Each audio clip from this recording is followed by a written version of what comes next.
Welcome back to the final part of Campaign Popular Sovereignty. This is part 14. We are going to the very end. We are going to 1821.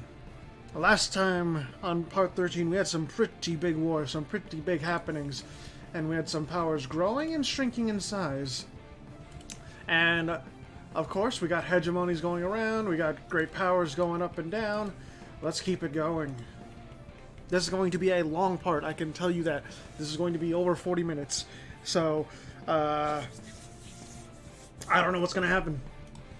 I already made the announcement as for what the victory, or what the campaign awards are going to go out to, what categories they are. There's no, like, special point bonuses or anything. They're just for bragging rights. So, the five categories are Solgano Kentish War. Okay. Yeah, the 5 categories are there's no such thing as tax evasion, which is having the most tax income. Then there is shares in all stocks, which is being the production leader in the most amount of strategic goods. So that is this right down here, being the production leader. I would count how many, who the leader is in the most trade goods or strategic goods, and whoever has the most wins. If it's a tie, then there's 2 winners. Then there's Can Never Keep Me Down, have the least amount of development and still be independent. Then there is I See No Gods Up Here Other Than Me, which is have the highest development total out of all nations in the world. And lastly, there is Ready for Round 2, which is have the highest amount of manpower at the end of the campaign. That's not potential manpower. So, like, you could have 800,000 potential manpower, but you only have 100,000 in reserve. No. This is having the actual most amount of manpower left in reserve. So yeah, that's gonna be. Those are the categories, and they're very simple categories, and I'm very curious to see who's gonna come out on top in them. As much border gore as there is, there's been some real power shifts, and I've really enjoyed seeing how far things have come. Let's go.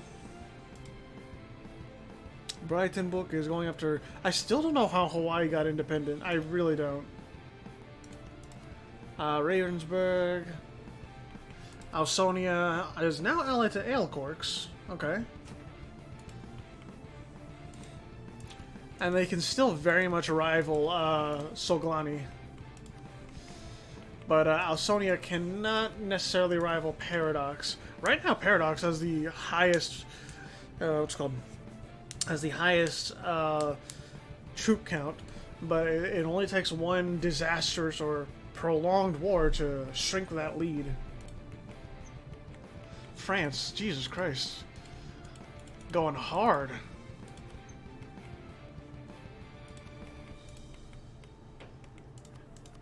Urantia. I'm not sure what the goal is for those attacking Urantia. Like, wait, what?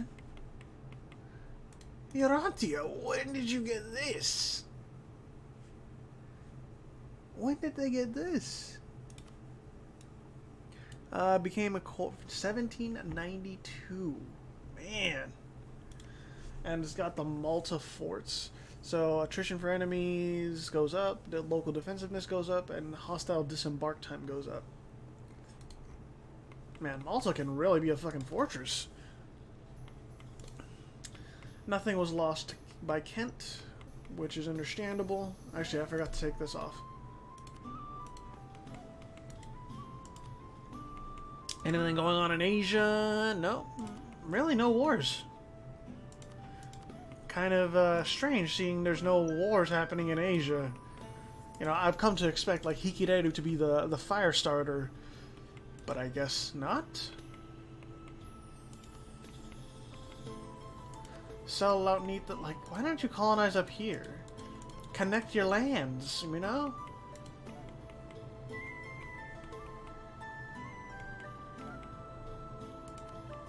Ausonia being driven back. And then Yarantia is just going to come down here and retake that. Yarantia doesn't have that much strength left, but they've got enough. Amazonia took back the Amazon Bay. Although, I mean, Yarantia still has that one province, so... Alson, Colombia. And California is invading. Okay, yeah, this is what California wants, I think. They don't really care about Yarantia down here. Apanitsi doesn't really want anything down here. But what does Apanitsi want? Oh, it's the Malta Forts. What am I saying? Ausonia, though. What do you want? Oh. Well, yeah, you've got vested interest in South America, so that makes sense. I don't know if you want to, like, dedicate that hard down there, though, Ausonia.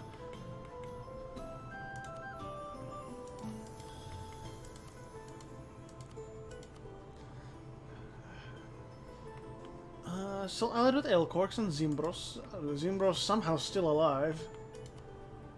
Ausonia, Yurdesh. Yurdesh has the support of Gujara Pratihara and Ausonia. Well, bro, you can declare independence. Solglani can't do that much to you. I think. I'm not sure.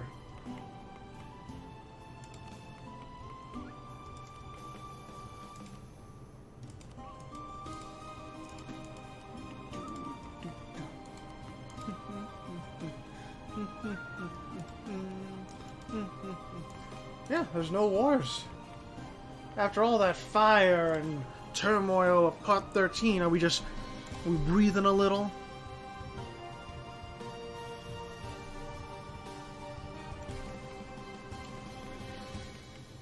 Is that a trade company? No, it's not a trade. There's no trade company there. There's trade companies down here in Tunis. None up here. What about Continent now? There is one by Solglani here. And here. And here. And even Gajara Pratihara, okay. What about down here? Nope. Nope. Alright. Now what about... Yeah, there's plenty in Southeast Asia. Philippines? Yeah, you got a few. Even Outer Heaven is has a trade company there. Rashtrakuta, Bakje. This is really like Bakje's home and the home of the Chinese. Because, I mean, you got Jin and Chu over there as well. This is the Gurjara Pratihara Kentish Wars, the second one. But, I mean, what are you going to do? You're not going to do much, like, really. Medea has 26.6% Liberty Desire. The second Ravensburg Kentish War, but I mean, seriously, it's like, Kent has no allies, so it's really just a matter of, hey, can we get through the navy to get to their mainland? No, we can't? Oh no.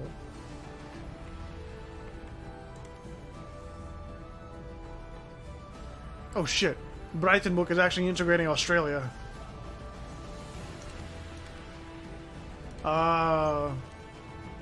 That's gonna be big if Breitenbuch integrates Australia.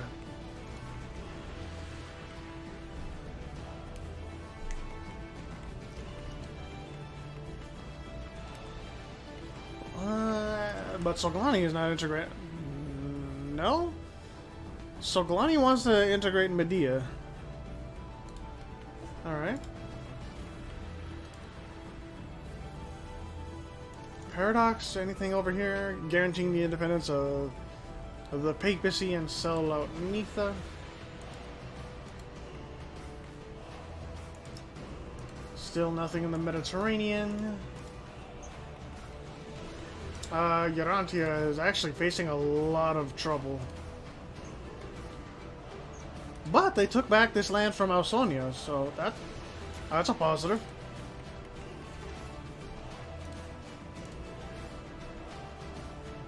Can you break it down, Kent? Can you break it down?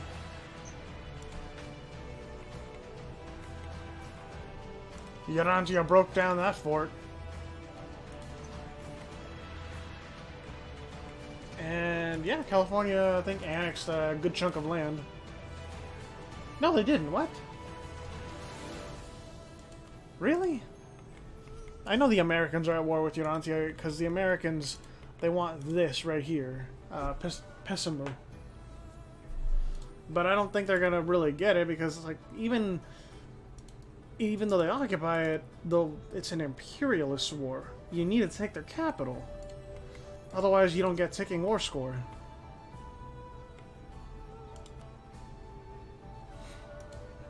Look at how many troops are just crowded here. So many.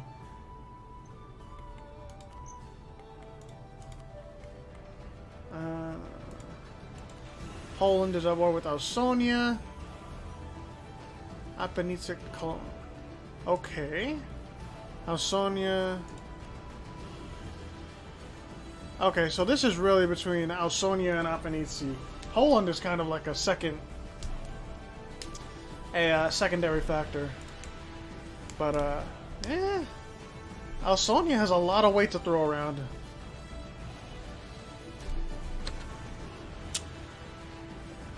And Ausonia has the quality. Apenice, you need to watch out. Like, you really need to watch out. Poland can be a distraction, but Apenice, you need to do some shit quickly. And this is a colonial war? Apenice, Colombia? Okay, so I guess it's really a colonial war for some reason. But I don't know. Apenice's not looking like they have the best chances.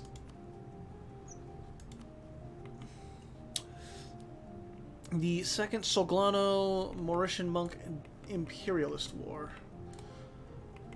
It's sad that the Disco Monk's home in Madagascar was taken over. It really is. And I think they're going to get annexed again. I think they are.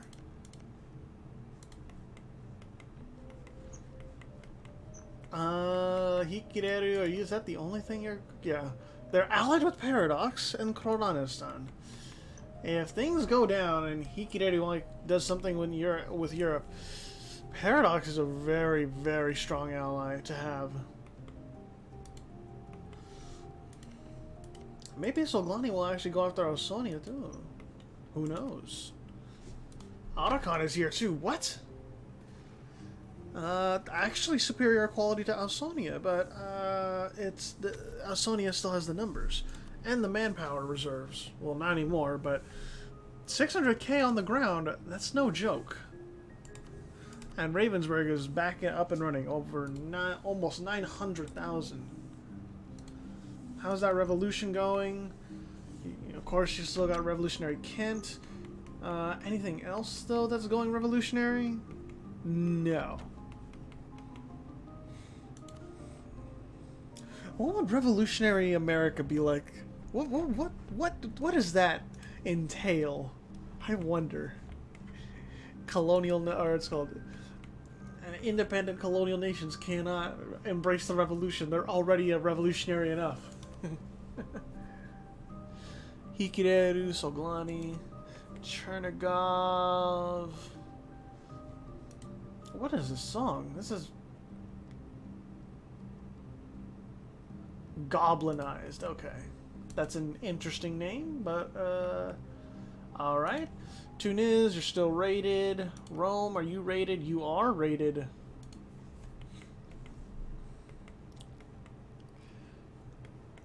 Well, I'm not having to pause the game that much, so maybe this will be a shorter part, shorter final part than I was anticipating.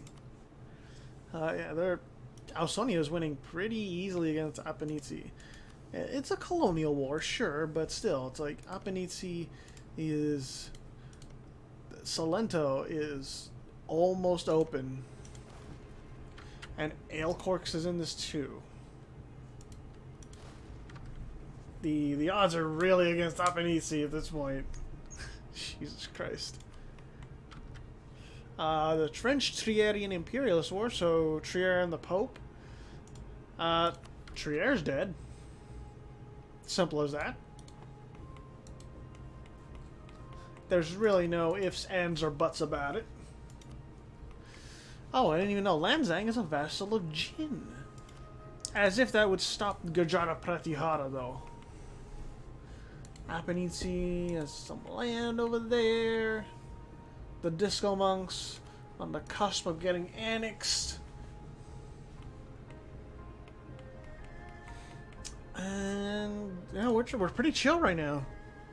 No big wars going on, because this one between Apenizi and Ausonia is pretty much settled.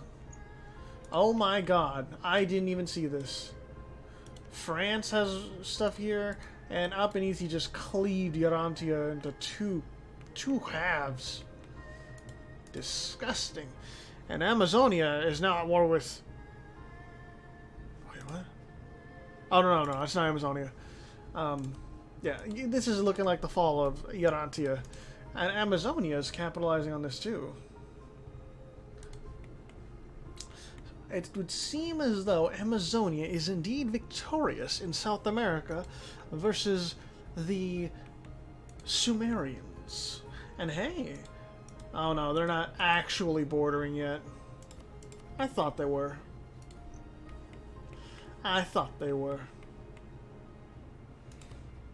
Yep, Ausonia is going to take a decent chunk of land. I am expecting that.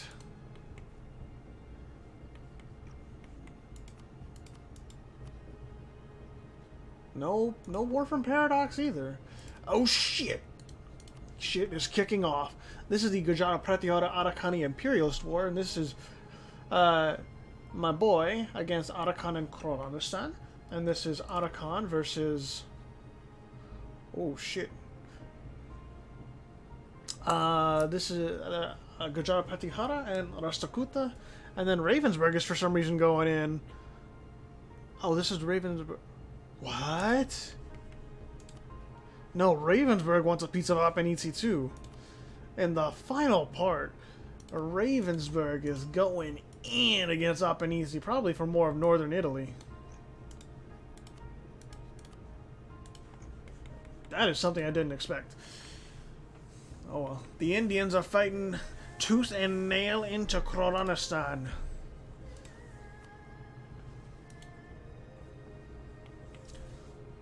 As much as Arakan took over this area, you can't stop the swarm.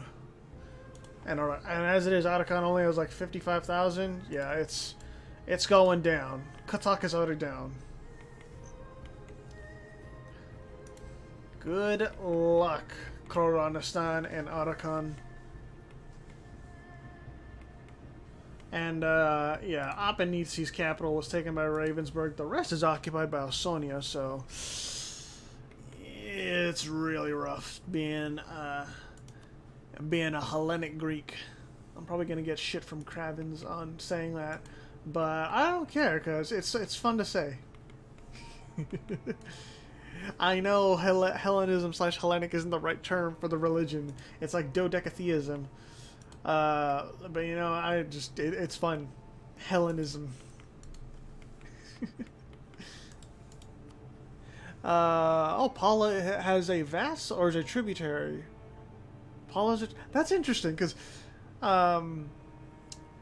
originally Otacon was a tributary of Paula, but things turned around seemingly.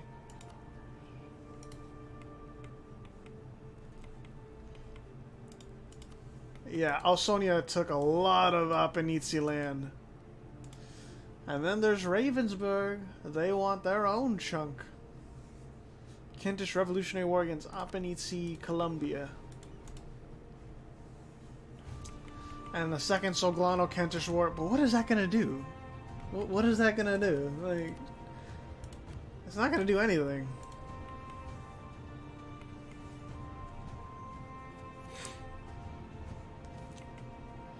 Oh. Okay.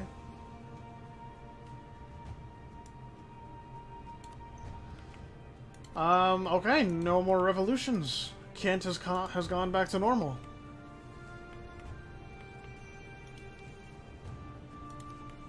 Yeah, there's,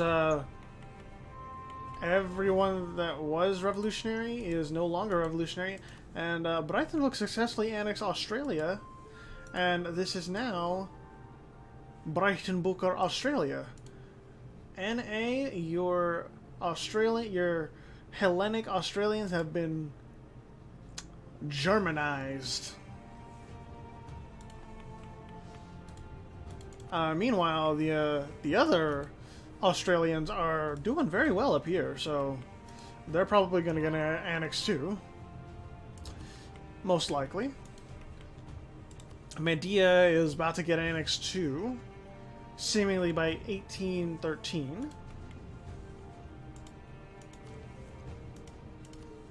And oh, what is this? No, it's just it's a whole lot of nothing. Urantia, where's your capital actually? Okay, it's over here. Ausonia took a huge chunk. Big Amazonia. And this is, yeah. I'm kind of disappointed that over this entire campaign, like, America did not declare war on Florida when there was clear opportunities to. Ugh.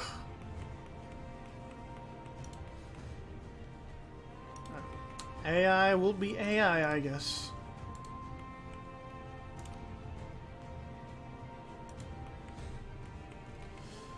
Gajara Pratihara is just going on. They've even taken the capital of Khuranistan. Hikireru, you need to end this war against the disco monks, man. At some point, you gotta end it.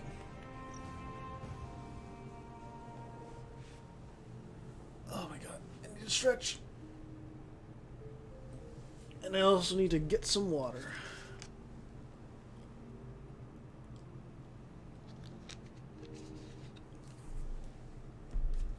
As much as Khuranistan and Arakan are trying, Gurjara Patihara and Rashtrakuta are squeezing them thin. They really are. And yeah, Apenizi got chunked. And Rome was taken by France. Ooh. Trier is dead, right? Trier is indeed dead. Ravensburg is only allied to Zimbros. They've warned Selaunitha. Aelcorx is Ausonia's only friend. Breitenbuk has friends in high places with California, France, and the papacy.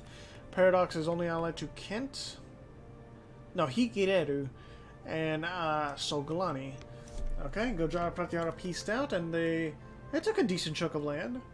It's not a lot, but it's fertile land, I must say. Let's take a look at those standings. Man, Ravensburg is still at the top out of all of this. Jesus Christ, man.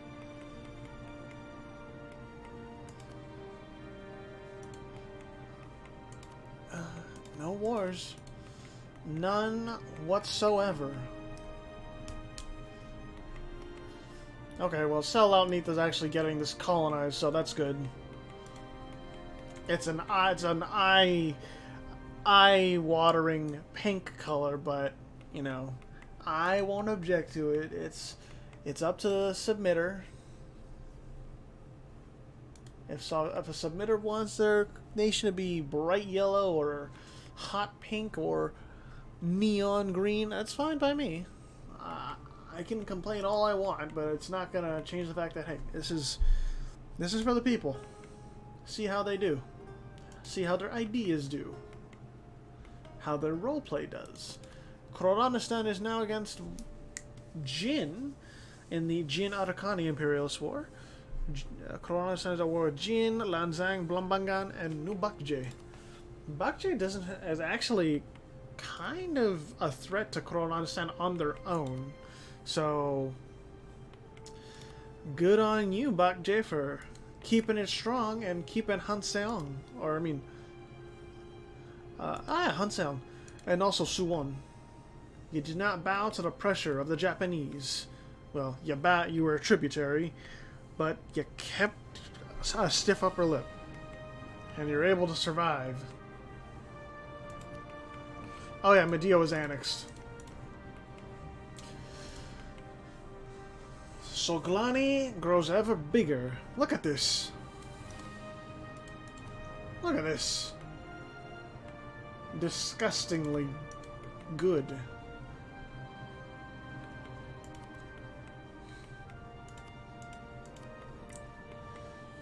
Oh, well. Kroranistan is actually looking to push back over here. Okay. Jin might have to do some stuff. Oh no, what? No! No! My boys are fighting! Gujara Pratyahara is going to war with Rashtrakuta. No. All because of Paula. Ah. Oh. I mean, the Rajputs aren't going to have any mercy on the Deccani's, so good luck, Rashtrakuta. Like, Gujara Pratyahara emphasized their militancy. They aren't gonna let up. Ausonia still losing against Yarantia. Chernigov still has that personal union. They're now allied with Ravensburg, so that's actually a good thing to keep a good ward against Paradox.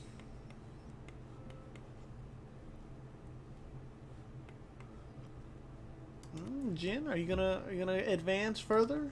Maybe dedicate some more up here. Maybe go after Aksu. I'm hoping these bigger wars finish before the campaign ends. It's 5 years away from ending. I thought we were gonna have a longer part, honestly, because I thought I'd have to pause and take a look at some big wars, but no, I don't. It's all just pretty small ones. I guess the nations exerted themselves a lot in part 13. Anything over here? Nope. Yeah, nothing. Amazonia isn't at war. Yarantia is still fending off the people looking for gold. Soglani is still at war with Kent, but it's just like, are you really going to do anything there? Are you really? I don't think so. Okay, now Jin is making some advancements. But I mean, you're still... Where's Ottokon's capital? Is this still Katak? Yes, it is. And that's allied by Gujara Pratyahara. Yeah, just look at that. They're wiping. And now the Rajputs are invading Bidar.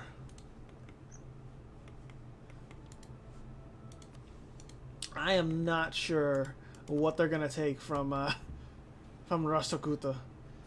Breitenbuck is going in on Rashtrakuta. Why? Why do you want to go in on my child? They've done nothing to you. They've done nothing. And let's just check. I want to check the quality. Yeah, in every single way, Gujara Pratyahara outmatches the Deccanis.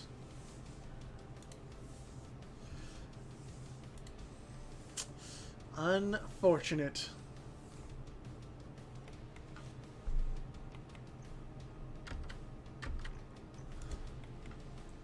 Credit where credit is due, though. The Rashtrakuta is fighting it out, and so is Kroranistan. Like, Kroranistan, they've been a faithful ally. They have not been letting up. They have not, like, given their allies up just to the wind.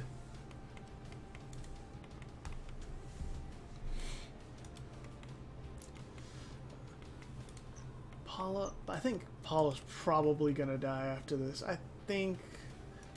I think so. That's just a feeling, though. Sell out Nitha against the Auson Amazonian. What? Really? Sell out Nitha. Okay. And they are at war with Ausonia and Aelcorks.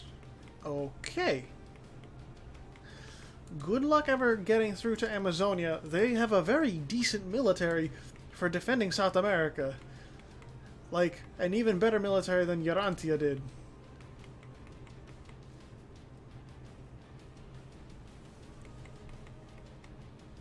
We're about 4 years away. These wars need to wrap up. Hikireru's just not even doing anything down here anymore. They don't want to transport ships for some reason or transport troops. So I don't know.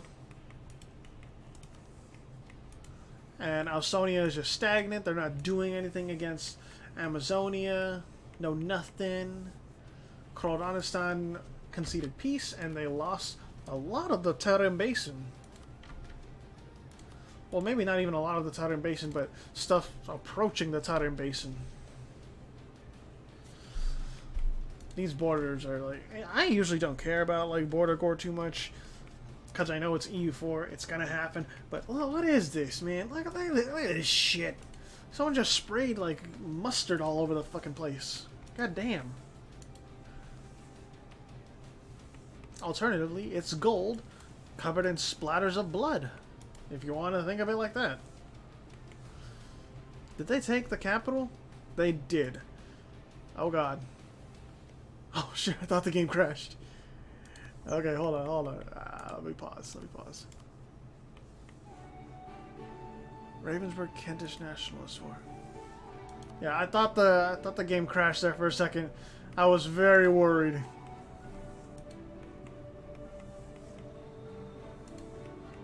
Mengjiang, Kroranistan, Rastakuta, you gotta peace out, man. They're all going in on Rastakuta. Why? What did Rastakuta do to you?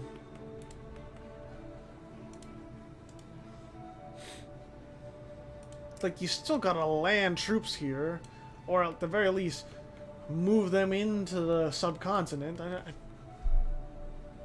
I don't know.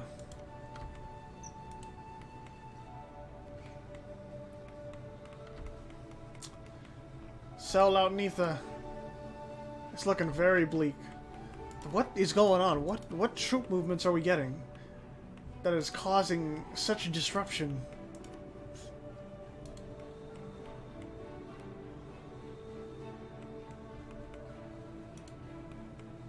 I don't know what's going on in terms of like... Oh my god, they cleaved up my child. This is kinslaying. This is actual kinslaying. Oh, we are in the final year, folks. We are in the final year. I'll slow it down to speed 3 for the final, like, 6 months.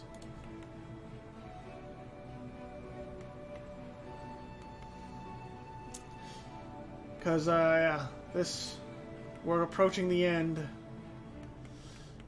Slowly but surely, we're approaching the end. I don't know.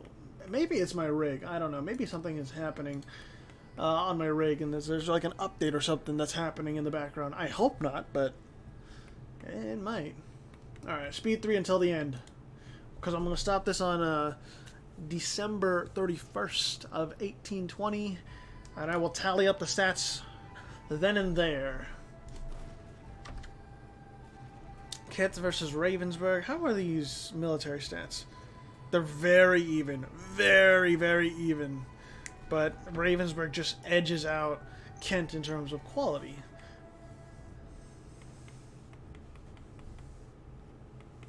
Okay. California, you're so close to bordering New Africa. It's a little funny. It's like they're so close to having an actual border that's not wasteland.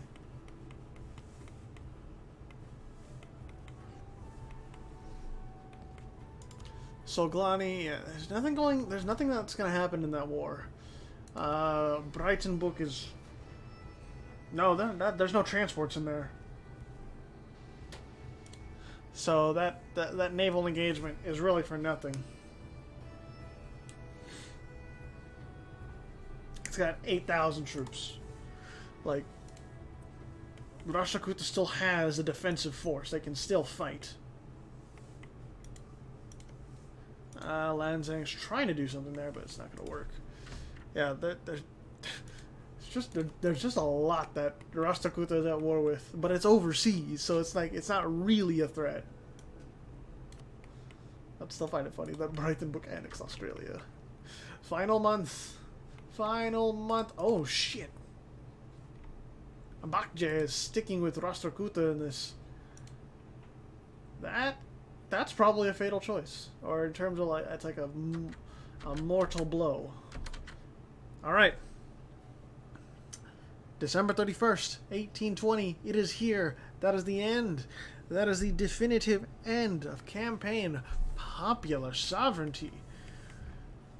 Folks, take a look at this map. This map, with the help of gracious submissions from people in my community. It has truly been a joy doing another AI-only campaign. It's been a little stressful here and there, but it has been a pleasure. Truly it has. I really want to do these more often. It's just there's such a big gap between them because of one real life stuff, and two, I have to work around Paradox's DLC releases, because if I time it poorly and a DLC releases right as I'm about to start the campaign, I have to roll back and then see if I can get older versions of mods that are recently updated. It's a whole fiasco that I just really don't like to put up with. So I'm going to try and do another AI-only campaign before this next DLC releases. From the dev diary so far, we know that it's going to focus on unit pip changes and idea group changes, but I don't know where it is centered, at least on the region. So, just that's pretty much it as far as I'm concerned.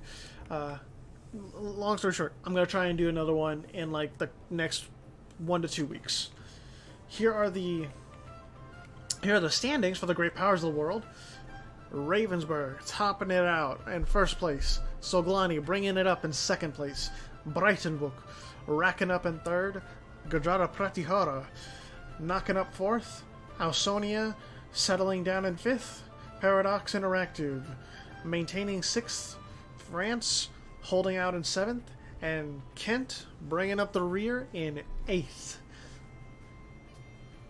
And the naval hegemony was in the middle of being claimed by Breitenbuch. I'm also going to just save this real quick. AI campaign. Okay. And yeah, I'll give you a overview of the general stats of the countries. Here, sorted by power projection, sorted by the technologies, how many ideas they got. The papacy is actually in front with how many ideas they got. Okay. Paradox was right behind them. Oh, I did not expect that. Score comparison. So, Breitenbuch on top with in terms of score by a long margin. Ausonia was in second, with Ravensburg in third.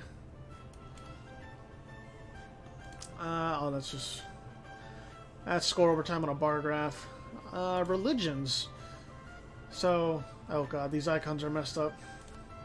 But in terms of provinces, Catholic was the most, followed by Shinto, followed by Orthodox. Kind of expected, considering what nations were submitted. Province development. Oh, I might have to be selected as a nation. Oh, not that. Ledger. There we go. So apparently the highest development province was Rome itself at 47 development, followed by Kent itself, and then Asturias. Oh, Berry is tied for Asturias, but I'm really shocked that no province made it over 50 development. I have that sorted, right? Yeah. Am I just like we have provinces from everyone? No, no, no. This can't be right. Yeah, what the fuck? Maybe I'm just looking at the wrong thing. Number of provinces. Oh. All right, let's just back it out. Advisors, current rulers. Actually, let's take a look at the current rulers. 6 in admin. These are the ones that have 6 in admin. 6 in Diplo. These are the ones that have 6 in Diplo. 6 in mill. These are the ones that have 6 in mill. And in terms of best overall, these New Africa has the best overall ruler at this point. Interesting. In terms of the worst overall ruler, Ausonia with a total of 4. Let's just for shits and giggles. Oldest ruler is Chu at 80 years old, and then the youngest is of Blambangan, and then Yurdesh, 17, and then 20 years old. And then we'll take a look at military, of course, the quality, top discipline, Aelcork's colony, followed by Ausonia itself, and then Outer Heaven, Lanzang, top morale, Florida, followed by France, and then Hikireru, top siege ability, damn, Vladimir Suzdal, followed by Paradox, and then Soglani, and then defensiveness, Jin, followed by France, followed by Hassa, followed by Soglani. Professionalism, a lot of nations have 100%. Tradition, France, followed by Khuranistan and Gajara Pratihara. Army size, Ravensburg made it over 1 million. Holy shit. Very, very well done. Like, seriously. Solid work, Ravensburg. Followed by Ausonia, and then Breitenbuch, and then Paradox. Actually, you know what? Hold on. There were anyone... my boy was hiring mercenaries up the ass. Just need to really just win this war. I need mercenaries. Highest amount of cavalry, of course, is Soglani. Kravens should be proud of that. Naval quality. I guess we can take a look at this. Ausonia with the highest ship morale, followed by France, and then Aelcorks. And then high ship durability is Breitenbuch, followed by Kent, and then Hassa. Let's take a look at army losses. So in terms of losing them in battle, Ausonia lost the most in battle, followed by Ravensburg and Poland. Or, I mean, Ravensburg, then Pope Sama. Now, losing troops to attrition, Ravensburg is in number 1, followed by Ausonia in number 2, and Gajara Pratihara in number 3. And in terms of total losses, Ausonia took the most overall losses in this entire campaign, with 7.5 million, and Ravensburg wrapping in at 7.46 million, and then Gajara Pratihara at 4.32 million. The least amount of losses, yet they still were a custom nation, Outer Heaven, with a total of less than 50,000 losses in troops this entire campaign. Very, very well done for not getting involved in wars, Outer Heaven, and not losing that many troops. It's not an easy thing to do. I guess lastly, let's do some strategic goods. I'm not going to like tally up the winner of the production leader right now. I will do that right after this video is done. That way I have it ready to go when this video goes live, and I can just post those with spoilers over, so it's not spoiled for anyone in the proper channel. But let's see. Amazonia being the leader in cocoa and coffee makes absolute sense. Gold doesn't get traded. Hassa being the leader in terms of incense, that's interesting. But then again, they got a lot of Arabia, so yeah, that does make sense, I guess. Excuse me. No one was trading in slaves though. Oh, I guess abolition. Yeah, the decision for abolition came through. Florida being the highest producer of tobacco, that checks out. That really checks out. Yeah, I think that's really about it. I don't think we have really anything else to go over. So yeah, I'll take a look at the religion map mode, of course. So yeah, plenty of Sunni here from New Africa, Catholic, Protestant, Orthodox, Mazdak, thanks to Seleucnitha. Still the remnants of Apenizi, Mexico here. And then you had the Hellenics, Apenizi down here. And then you had Kent, Alecorks is right here. Armenian, I don't know why Amazonia is Armenian, but sure, okay. Amazonia did really well though. For their position and for like being so isolated, they did really well. Urantia tried to hold out, but they had the most gold mines. They had the most attention on them. Outer Heaven spreading that atheism. Morningstar, of course, is still left here thanks to the Disco Monks. Catholic being spread through by Ravensburg in France. Mazdak here. And then Orthodox and Catholicism just duking it out all over Europe. With some Hellenic on the side and some Sunni spiced in. Anglican making its home in the Isles as per usual. And, oh yeah, Orthodox doing battle with Shintoism. Safe to say the Shintos won this day. I'm not going to deny that. Shintos, holy fuck. They went hard. The remnants of my own child, Kemet, the Egyptian religion still over there. Breitenbuch actually having their presence somewhat felt in Arabia. Okay. Yeah. Zoroastrianism being well and truly alive, of course, in the steppe thanks to Khuranistan. Hinduism versus Jainism.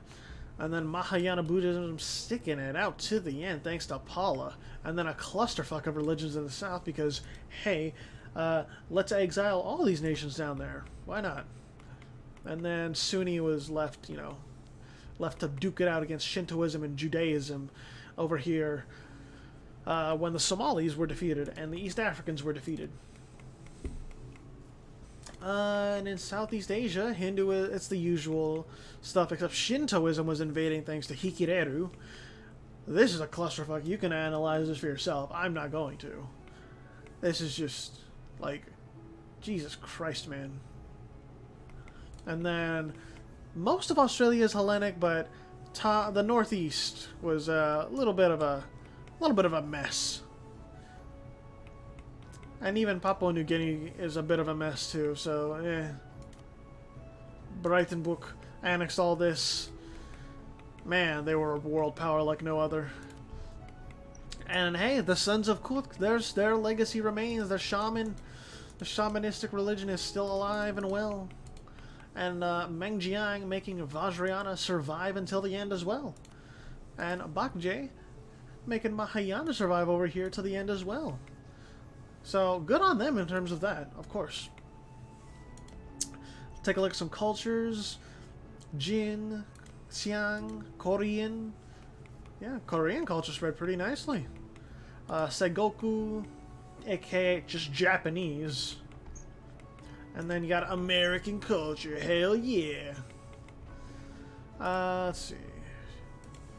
Southeast Asian culture spreading. Kannada spread.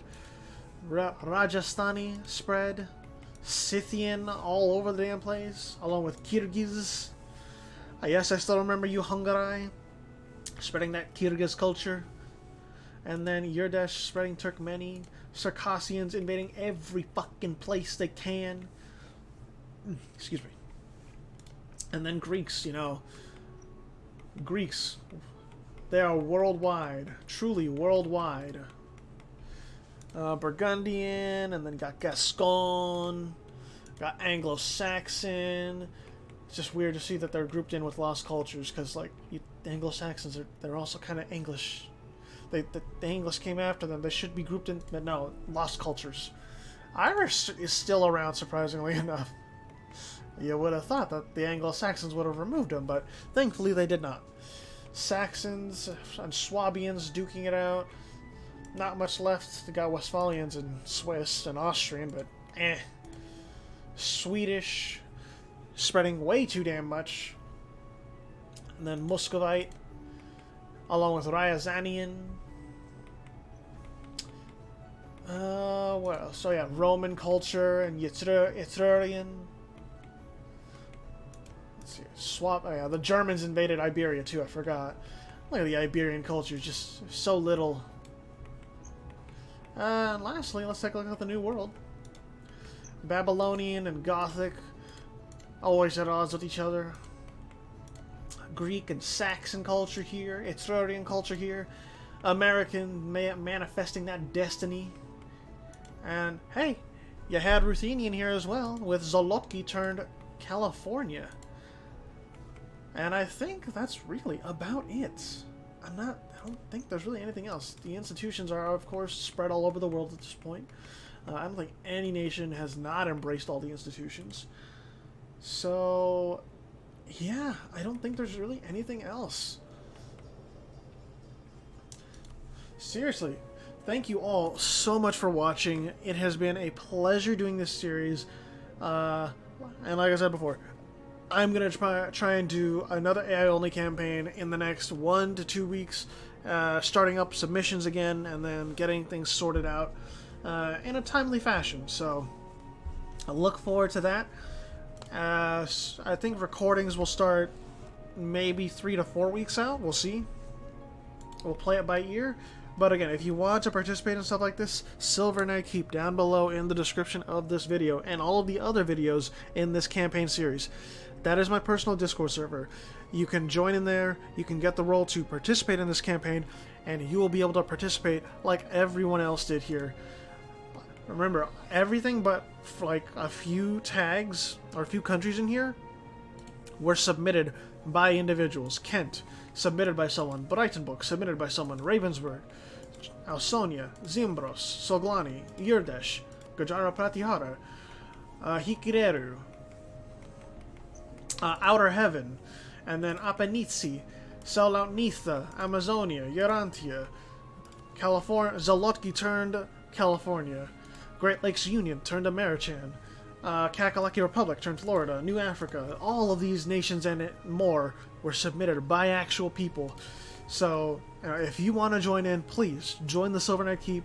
We'll walk you through it, and I look forward to seeing more people there and more people in these campaigns in the future. I don't have much else to say other than that. So yeah, thank you all so much for watching Campaign Popular Sovereignty. It really means a lot. I will see you all in the next campaign.